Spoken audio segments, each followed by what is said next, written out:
All right, so I'm back. Like I said, I've been doing this, chopping this video up, doing it over different days. I've actually been working on this thing for weeks now because like I said, I've been having a lot of, material and information that I want to go over and cover. So, here I am again. And what I want to talk about right now is there's a very famous actor, um, probably beloved by a lot of people, right? But what I want to talk about is his criminal past, right? Um, Basically, he used to be a drug addict, you know, just, to be quite frank, if you will. Uh, and, he robbed, a couple stores, I want to say. I know that basically one of his most serious crimes was uh, against an Asian guy. I believe he was Vietnamese. That he he used some. I want to say it was like a blunt object, something. I don't know what it was he used, but he used something to like knock this guy out and steal something. I think that the guy might have worked in a pharmacy. I'm not gonna lie, I uh, didn't look it up right before I came on and did the video, but I know that he used something to knock a guy out so he could steal.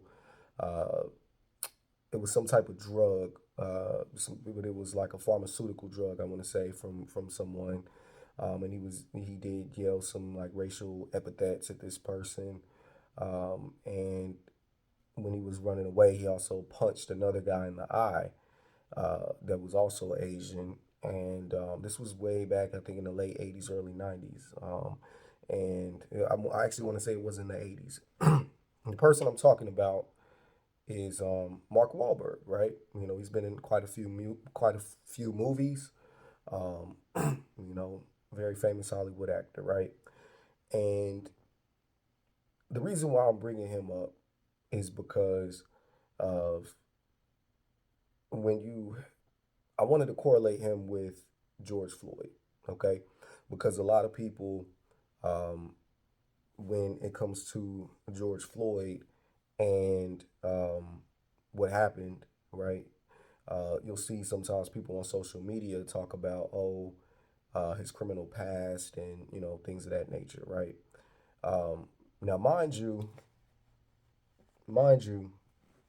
um, I don't condone, the things that, you know, he was charged with or convicted of. I'm talking about George Floyd in the past, right? And most Black Americans, we don't condone those things, right? That supposedly he did before that horrible day, right? Um, However, uh, my thing is okay. When you look at Mark Wahlberg's past, he had a criminal past. He was a drug addict. He basically that the incident I was talking about where he knocked somebody upside the head and he knocked the guy unconscious and initially he was charged with attempted murder, right? And then they downgraded it. I can't remember what they downgraded it to. Again, you guys can look up everything I'm saying. Don't just take my word for these things. But they downgraded it. So it was like a much less serious charge that they gave him. And I think he only did like 30 days in jail or something like that. I want to say, I know it wasn't more than like 2 months. It was 30 to 60 days in jail, right? But my thing is to the people, because there is a certain sector, of the population that feels like, oh, well, because George Floyd was a drug addict, whatever, or he did drugs, or the fact that, he was convicted of, some crimes, prior to that fateful day, uh, that horrible day, he basically didn't deserve justice, right? They, I mean, literally, there's people that feel that way, right? So, what I would like to ask is, I mean, so if let's just say if Mark Wahlberg, let's say he got famous, he did a few, hit movies that we know about, but then let's say he fell off the rails, he got back, into drugs and got back addicted, and let's say he went into a store and he was trying to pass a fake bill, or he was trying to cash a fraudulent check or something like that. It was, pretty much, along the lines of what they say George Floyd, did before the police was called on him, right? So does he deserve, does he deserve at that point, if he, if they're putting him in the car and, he's like, hey, I'm claustrophobic or whatever, and he's kind of like resisting getting into the vehicle or whatever, at that point, does he deserve the same thing that happened to George Floyd with the knee, on the back on the back of the neck for 9 minutes? Um, because basically, essentially, that's what you guys are saying. You know what I'm saying? If he did any type of crimes, or was accused of any type of crimes, that he deserved that, right? Even though he paid his debt to society, you know what I'm saying? He served his time. Um, a lot of people, will, like I said, try to say that he deserved whatever happened and that people shouldn't have been upset about what happened to him because he had, some crimes that was on his background. And again, so if Mark Wahlberg in that same instance, if we were to just, put the shoe on that foot and say, hey, he fell off the rails. Obviously, this is hypothetical, but if he fell off the rails and he did the same thing that George Floyd did, does he deserve that same treatment? Because if you can't say yes 100% to the people that would say, oh well, all this over a person that did XYZ in their past, or he deserved it because he did XYZ in the past or whatever. Do you feel the same way about Mark Wahlberg if he would have, again, hypothetically did those same things? I mean, if you can't say 100% yes to the people that was screaming about that situation with George Floyd, about how he really didn't deserve justice because of things he did in his past that he already paid his debt to society for. um, you know what I'm saying? If you can't say that 100%, no holding back on that, then that just shows your racial bias. I'm sorry, right? Just look into the man's past. And I didn't even mention the things that he was accused of doing to black people. I'm talking about Mark Wahlberg, right? You know what I'm saying? But, because the most serious thing that he was charged with was the thing that he did to the Asian guy. But there was even some stuff, if you look into his past, that he did to some black kids as far as throwing rocks at them and calling them the N word or whatever. But at the end of the day, if anybody has to say that thing about George Floyd, you would have to say the same thing about Mr. Mark Wahlberg. You know what I'm saying? And then also to the people that would go around saying, "Oh no, he died of fentanyl." Literally, there's medical professionals that you can listen to. There's you can look it up on Google. You can look it up on AI. They all say that you cannot. I mean, of course, there was a couple. I think there was like a crazy nurse that tried to say that he died of fentanyl or whatever. But like any other medical professional, you know what I'm saying, that doesn't have racial bias and isn't crazy in the head, they will tell you that you cannot. Or I'll put it like this: the effects of fentanyl is such a potent drug that if you're gonna overdose on it, you are unalive in about 5 minutes or less. It's not a process that takes a lot of time. It's not gonna take you 30 minutes to an hour, because that interaction, remember, that George Floyd had with the police was that I want to say it was over 30 minutes, or around the 30-minute mark. So you don't. It's not a long drawn out process. It's pretty quick if you overdose on it. Okay, so I mean, you're either lacking intelligence, you know what I'm saying, or you're just showing racial bias. It's one, one or the other. You know what I'm saying? If you're going around regurgitating that talking point. So I just wanted to touch on that part real quick, and I'm gonna get into another topic here. All right. So the next thing I want to talk about is Scott Payne.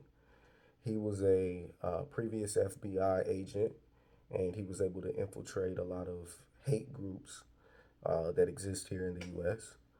And basically, I'm gonna play a little part of the podcast he was on with Dalton Fisher. Now, if you want to really go down a deep rabbit hole, if you really want to learn about some extreme hate, um, and some people that are just like literally trying to destroy this society, destroy this country, you want to look into accelerationism. All right. Um, Accelerationism It goes deep, and I'm gonna just go ahead and play it and let you guys see the information he was able, some of the information he was able to uncover during his time going undercover. So you guys will see it.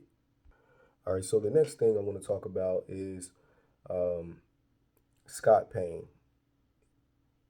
He is a All right. So the next thing I want to talk about is Scott Payne. He is a previous FBI agent, and um, basically he did a interview on a podcast, the Dalton Fisher podcast. He's actually done a few interviews, but that's the one that I had the opportunity to check out. But what he's going to talk about is something that you guys really need to, if you really want to go down a deep rabbit hole and learn about some people that have some extreme hate in their heart and want to really destroy society as we know it, you got to look into accelerationism. All right. These people are evil, completely evil. And, but they exist. Some of them may work with you. Some of them, you know what I'm saying, may be a part of organizations that you're in, industries that you're a part of. Um, but, this is just another testament to when some people try to say, oh, there's no racism, there's no white supremacy, there's nobody trying to do this or that or XYZ, just check this out. And he'll explain. Uh, he explains a lot in this interview. It's actually pretty good. So I'm going to just go ahead and let him explain it a lot more in his words. Let's talk about the base then. So I guess I hadn't heard of this group or even groups like this prior to hearing you talk about it. A lot of people, a lot of law enforcement hasn't. I bet, man. And it's pretty shocking stuff that we'll be talking about. But I guess similar to the Outlaws, just explain to people kind of what this group's ideology is and then how you ended up getting into it. Sure. So the accelerationist white supremacy view goes like this. Number one, they hate the government. So don't think Republican, Democrat, right, left. That's not it. They hate the government. They want a Hitler's Germany. That's what they want, which is what a neo-Nazi usually wants anyway. But with accelerationists, they go about it by different means. An accelerationist is their views are this. They don't believe there's a political solution that can save the white race.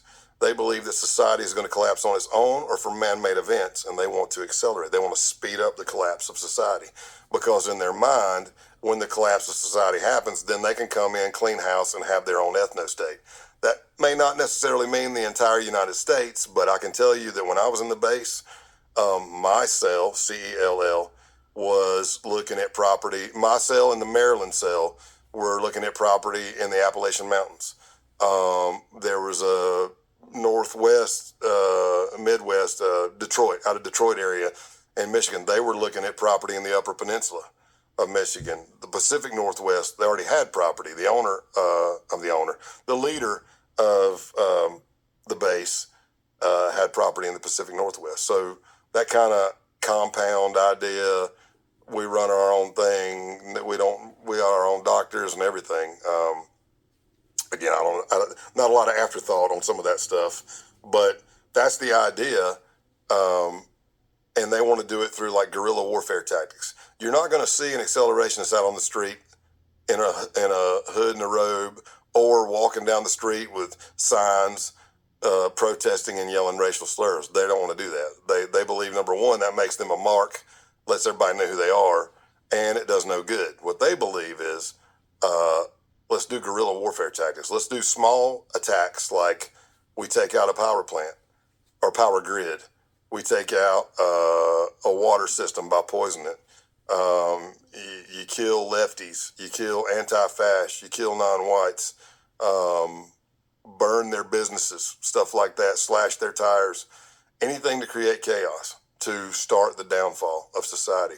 So a lot of times when I'm teaching, I say, like, remember that year when everything was being burnt and towns were they're sitting up on a hill and they're laughing. They're like, man, We hope the cops start shooting these people start shooting the cops, when we can come in and clean up afterwards.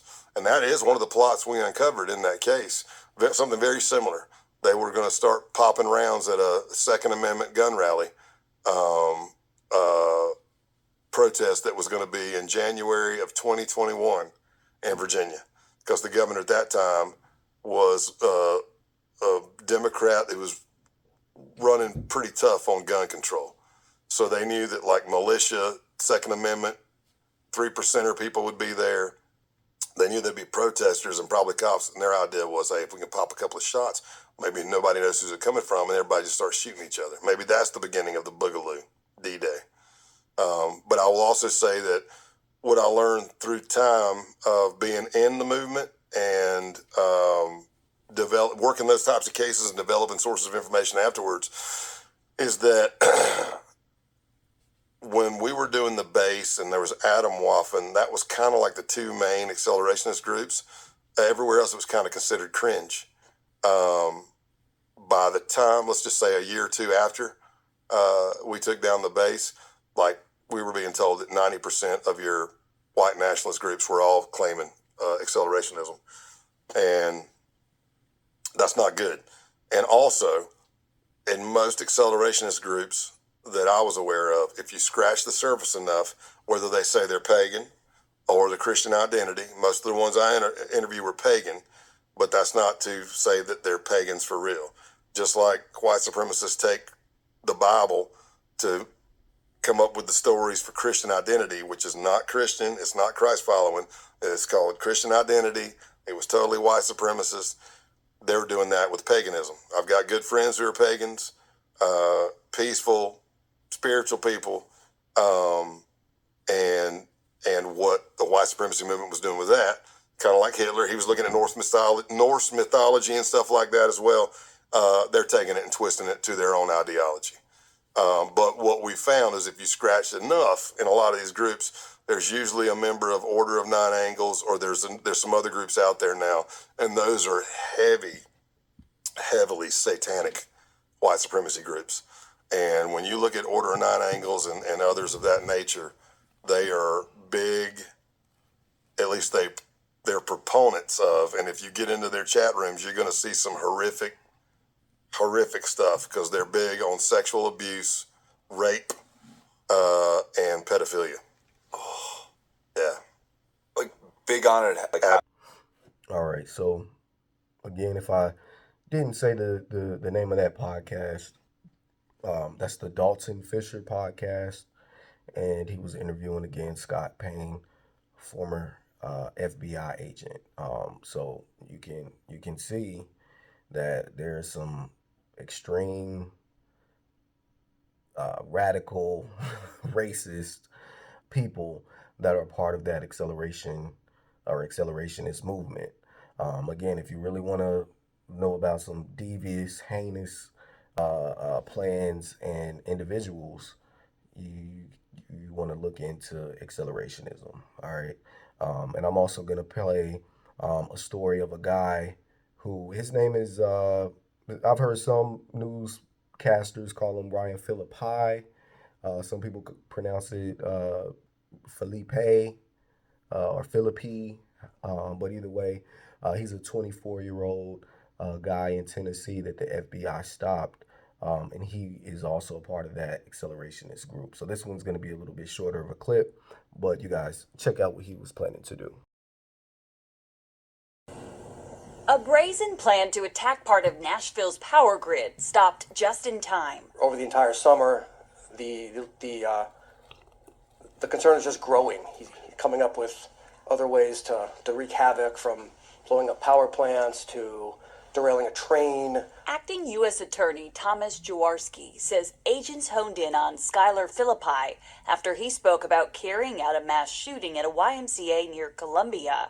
Saturday, he was caught with a drone and explosives just outside the gates of a Nashville substation, thanks to undercover agents who gained his trust. Mr. Philippi was interested in taking down up to 9 power grids, and he felt that would just sow complete chaos and destroy our system, and then we would have to start over. And at that point, they could implement their ideology.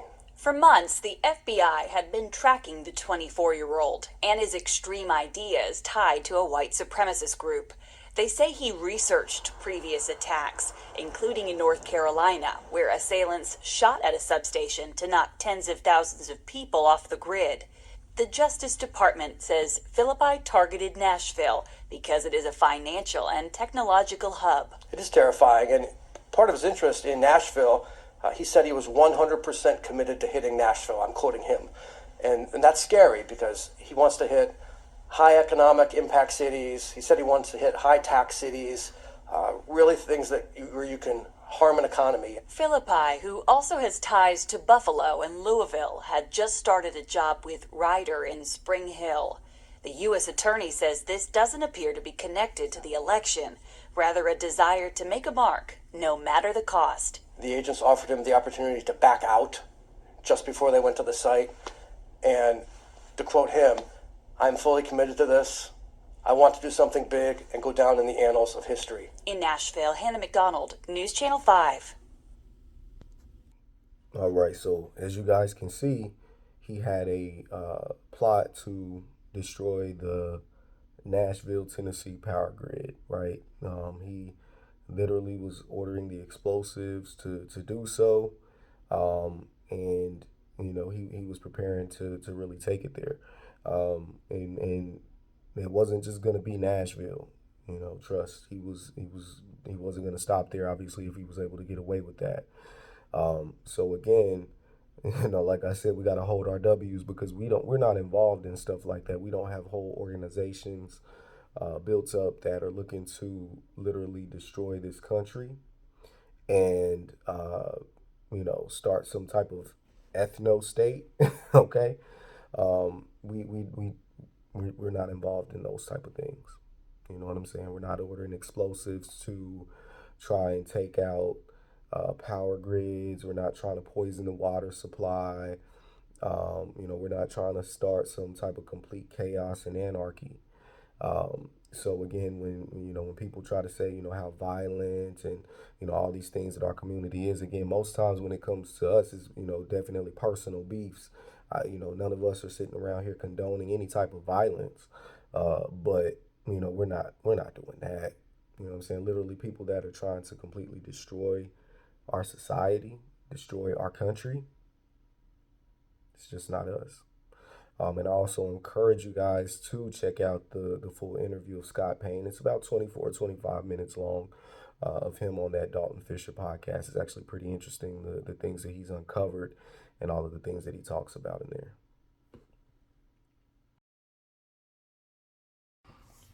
One of my aunts back in the day, she used to take her children to see, basically the homeless people in the city. The people that was, down bad, right? And she would do that to encourage them to make sure, hey, y'all stay in school, make sure y'all do what y'all supposed to be doing, make sure you get, into a career path. And you know what I'm saying? This is not where you want to be in life, right? And she raised 3 amazing children. She definitely did. And hey, even with her daughter, she was showing like, hey, you don't want to be out here on that stroll. You know what I'm saying? She would show them all those type of things to make sure that they are encouraged to do what they need to do, right? And I don't have any problem with that. Like I said, she raised 3, phenomenal children. Well, I also encourage you guys to do the opposite as well. You know what I'm saying? I think that, hey, you could do that, but you can also take your kids to see some of the nicest black areas that we have in the country, right? And I'm gonna just talk about the ones that I know that we have like here in Dallas because I've seen them. I've been in some of the houses. And so, just the narrative, about the black community or whatever that, all areas of, black society, if you will. Some people try to act like anywhere that you have a large number of black people living, that it's not going to be a thriving community, which is not true. Because technically, when you look at and even like the crime levels, when you look in a lot of the areas that are actually like middle class, upper middle class, upscale neighborhoods that are black, there's not high crime activity at all. We're not talking about the hood. I'm talking about, or quote unquote, the hood, you know what I'm saying? But I'm talking about these nice thriving areas. Like, for example, like Cedar Hill, that's one of to me, that's probably one of the most thriving black areas in the DFW market, where like I've been over there and I've seen black people in gated communities in 2 million, 3 million, $5 million homes. I mean, they have some high dollar homes over there, and the population over there is at minimum, I want to say 70% black. It's anywhere from 70 to 80% black. Obviously, you have other people sprinkled in there as well, but there's definitely black people living in a lot of those high dollar homes. Some of them are gated communities, and just doing very very well for themselves. And even other nearby areas, they have some decent homes as well. I feel like Cedar Hill is probably the most upscale of them, but you even got DeSoto. You have parts of Duncanville, where you have nice upscale homes, whereas majority black people there. Even some parts of Oak Cliff, you know what I'm saying? Even though that's supposed to be the hood or whatever, you have some really nice parts of Oak Cliff where manicured lawns, nice homes. So they're actually building some newer homes over there in certain areas as well. So I encourage you guys to, show your guys those communities. Honestly, right now in the information age, nobody can really just say I don't know anymore. You can Google these areas in your city and go and go visit them. You know what I'm saying? Look on Zillow. Look at how much the houses are selling for. Like I said, in Cedar Hill, you can see properties right now that are selling 5 million. I've seen $10 million properties selling over there in Cedar Hill in a majority black neighborhood. And even when I was in DC, I had the privilege of going to what is that? I think it's Greater Upper Marlboro. There's definitely other areas as well out there, because DC actually has a lot of black people in that area. And Greater Upper Marlboro is in PG County. When I was out there, this girl, she told me is that's for Pretty Girl County. So, you know what I'm saying? Like, you can look up all these different thriving areas. I mean, we have black thriving areas in Houston, Chicago, and all different areas that you can look into, take your kids by, and give that to them as encouragement, to let them know that not all of our neighborhoods are bad. Once we make it to middle class, upper middle class, that crime factor starts to dry out, and you're not really seeing that. So I definitely encourage you guys to do that. And I want to touch on this as well. So sometimes with black excellence, we get snuffed out, taken out the game, uh, and surely it happens. I mean, there's way too many examples, but the one I want to talk about is Mr. Aaron Salter Jr. I believe that was his name. He was the security guard in Buffalo, New York, when the guy came in and he started pew pewing in the grocery store, right, and taking people out in that black grocery store, and he did have white supremacist ideologies. Well, Aaron Salter Jr., he was working on a way to run engines off of water. He had videos. I couldn't find his videos when I was a few days ago when I was trying to find them, but you can still look up the information on him, and it validates what I'm saying as far as him actually being able to run engines off of water. He had that technology, right?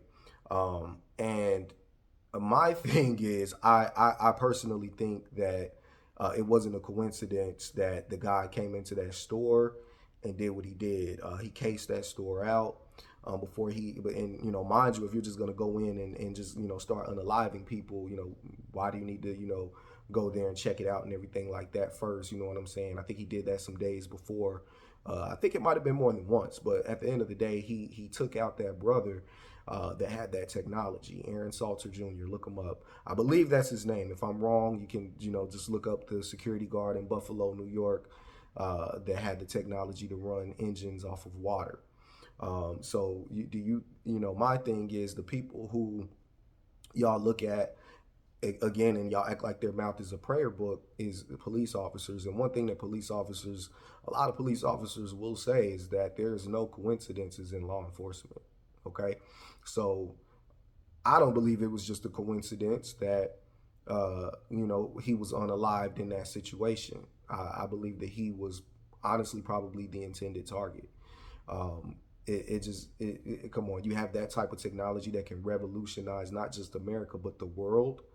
You know what I'm saying? And we know that the powers that be, like oil companies, that's a major industry. They to a degree run the world, right?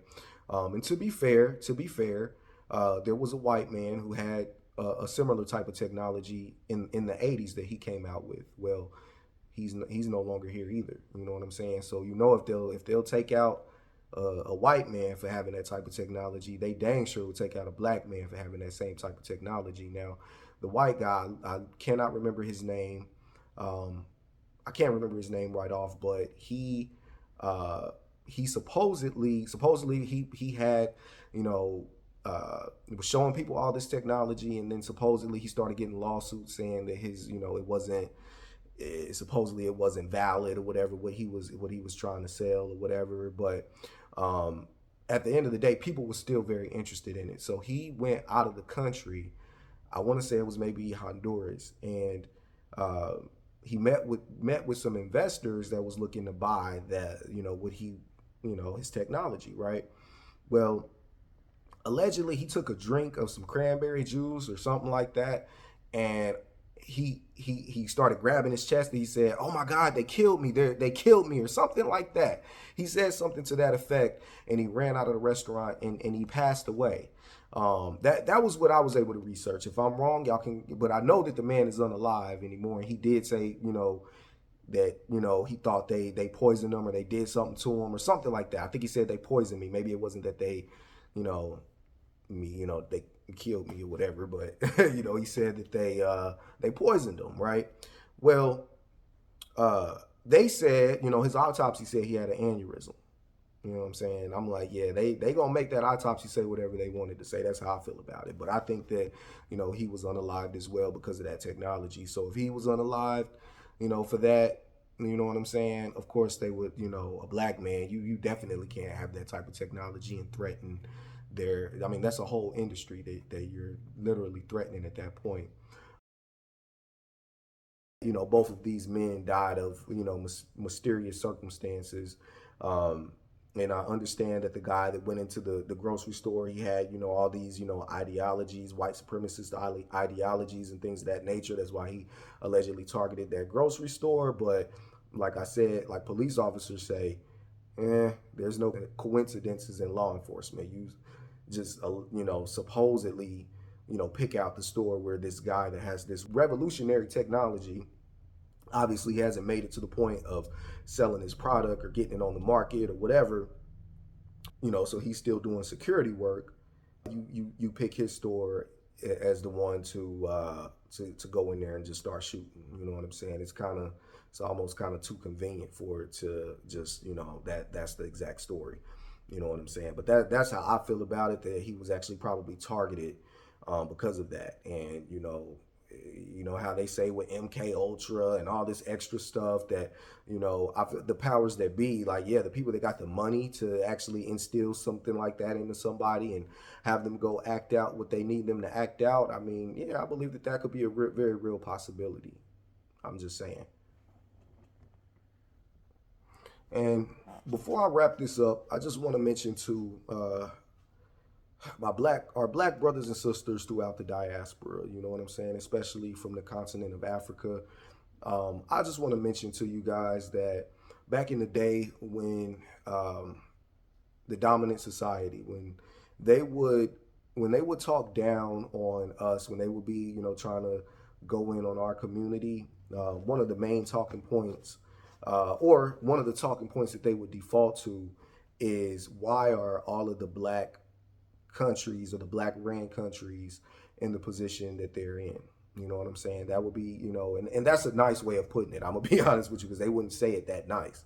But they would default to that, and we would have to take up for Africa. You know what I'm saying? We would take up for the Caribbean, but, you know, specifically Africa, that's what they would be getting at.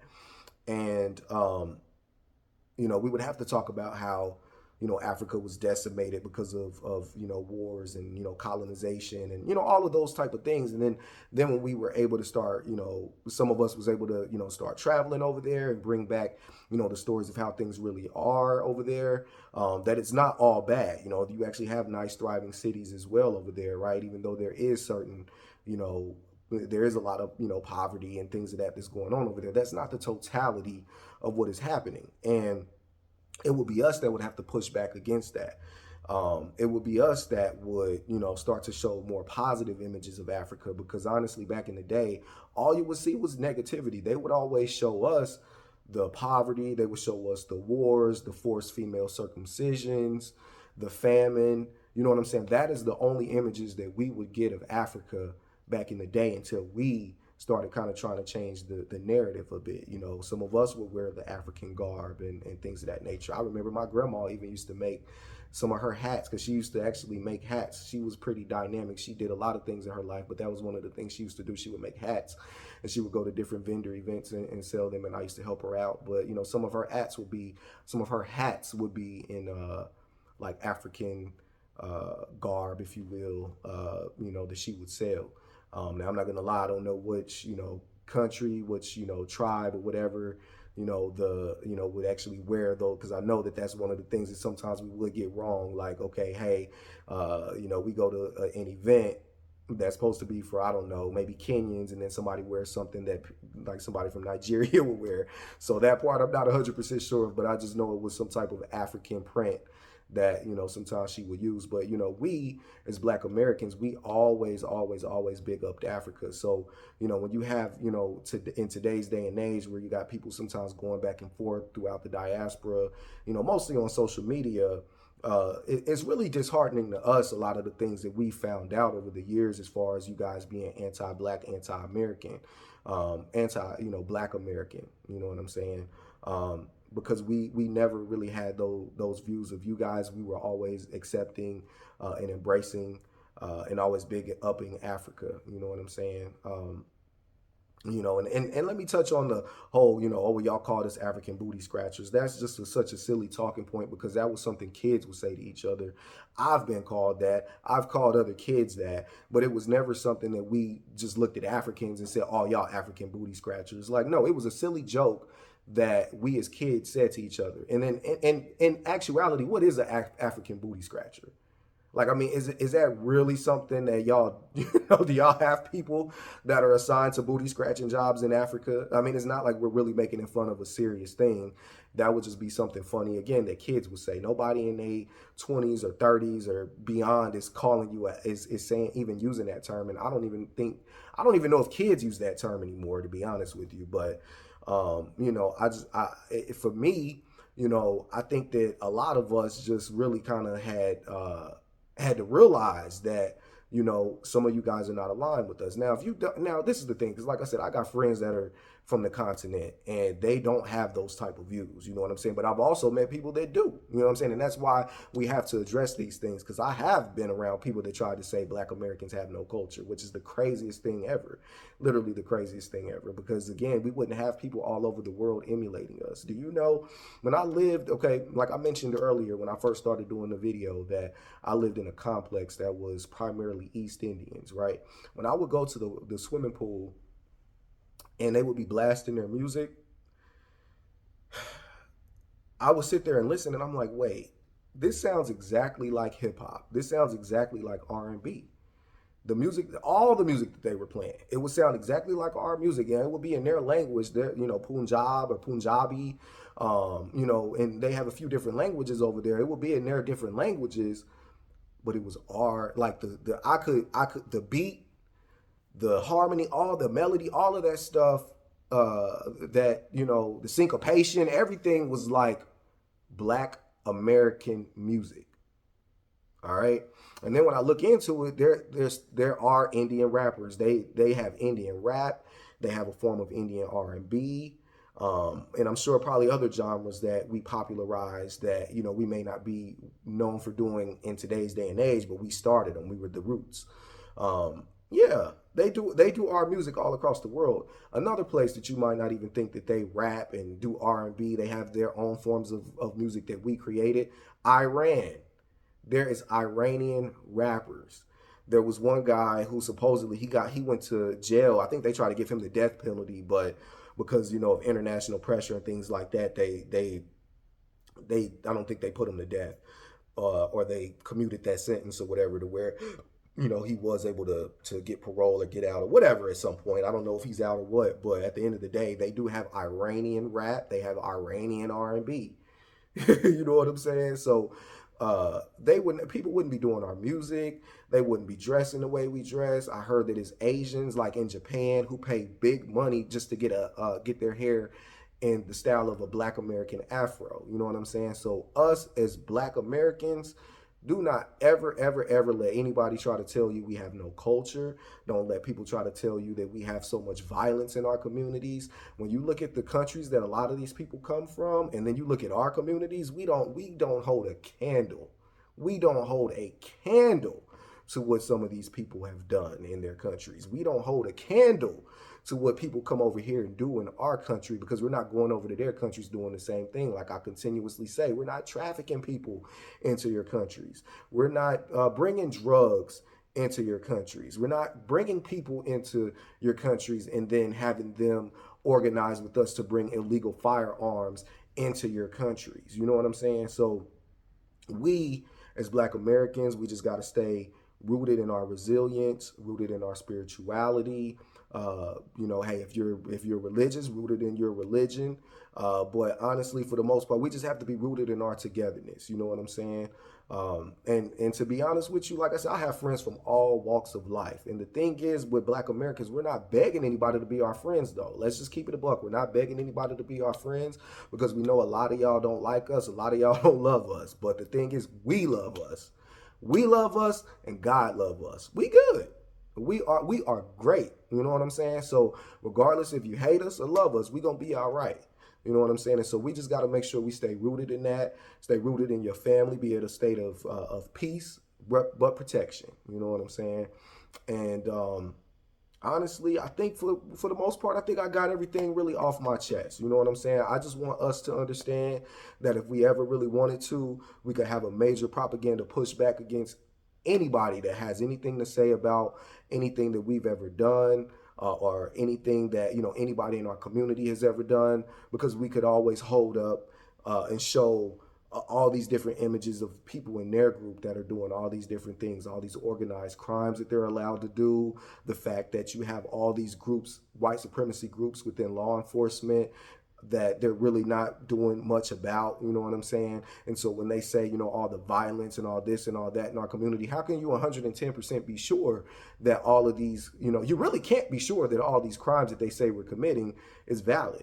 We know that they're not, because you wouldn't be exonerating us at such a high rate. And we understand that it takes so long for someone to get exonerated that most people just end up doing their bid. You just end up doing your bid, whether you in there for life, you in there for 10, 20 years or whatever, because it's so hard to be exonerated of a crime that, you know what I'm saying, that you didn't commit.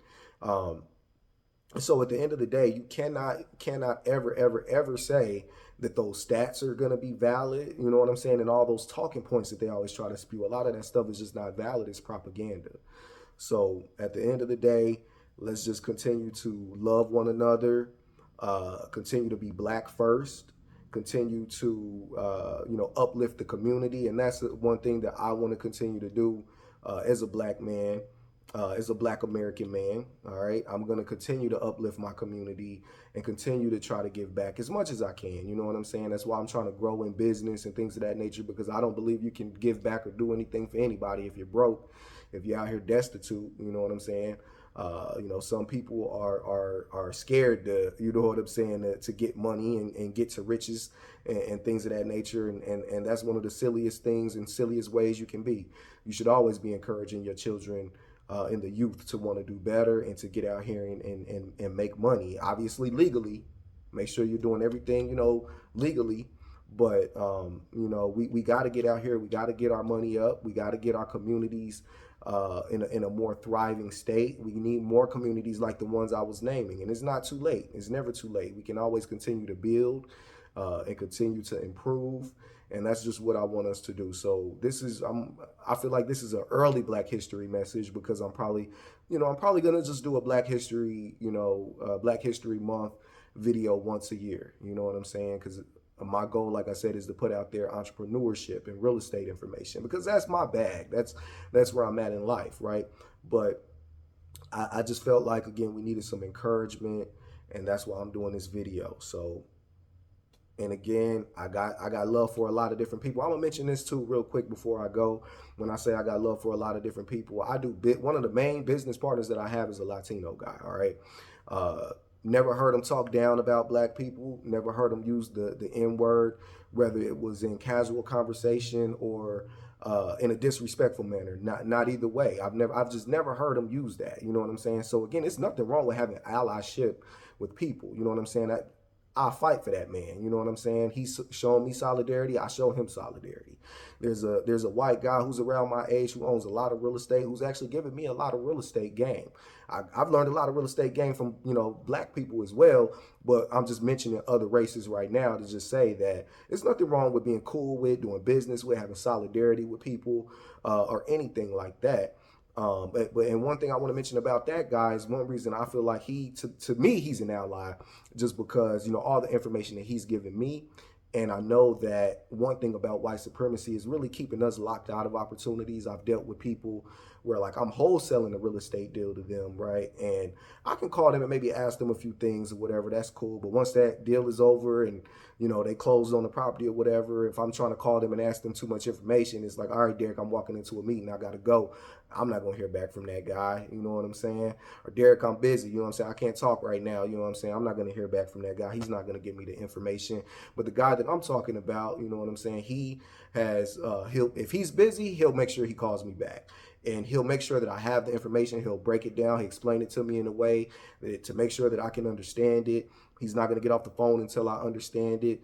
When he was selling luxury furniture from a lot of Airbnbs that he had shut down and he was turning into regular rentals, he allowed me to come in and because I told him, hey, I'm selling used furniture now. You know what I'm saying? So it was like, well, hey, why don't I partner with you or whatever? He just let me go around to his different houses. He gave me the code to get in and just sell the furniture to people and things of that nature. So yeah, with him, he's cool. I don't believe that, he believes in white supremacy. I always say, I don't know what people's conversations is with their family at the dinner table at night or whatever. I don't know. But what he's shown me, you know what I'm saying, is that he doesn't believe in that system, right? He's I don't think he, has ever really shown me any type of racism at all. So I would vouch for that guy in that sense, right?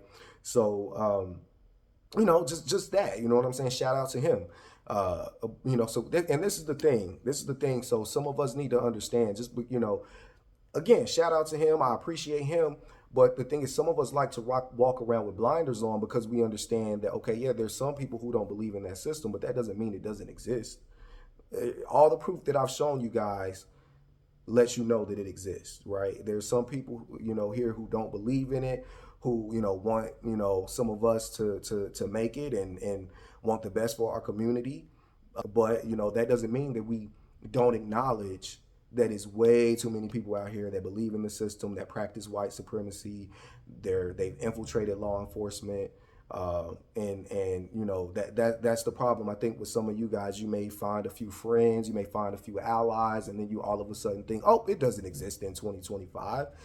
And that's one of the most asinine mindsets that you can have. You know what I'm saying? Appreciate the people that don't believe in the system, appreciate the people that give you game and things of that nature, but don't walk around with blinders on as if there's not a whole system that is built against you, that there is police officers that are a part of white supremacist groups. All right. There is government entities that have people that are a part of these groups that are wanting nothing more than to subjugate you or outright just ruin society as it is. So that's one thing that we always need to make sure that we understand. And the fact that they're taking away a lot of they're trying to remove our history. That's one thing we can stand on. We don't have a history to where we don't have a degenerate history to where we have to say, look, we don't even want people to read about it or know about it. We want to change the narrative because our history is so bad. We don't have that. Not here in Black America. You know what I'm saying? We don't have to go around with a chip on our shoulder talking about ain't no black guilt over here. You know what I'm saying? Or having it. You know what I'm saying? Because we have not subjugated a whole group of people. We haven't enslaved a whole group of people. We haven't went at war against a whole group of people because of the way they look or because of their religion. That's just not in our culture. It's not in our spirit. That's just not what we're about. So I'm gonna wrap this up. I want y'all to stay rooted in love, rooted in peace, but be rooted in protection as well. Be one.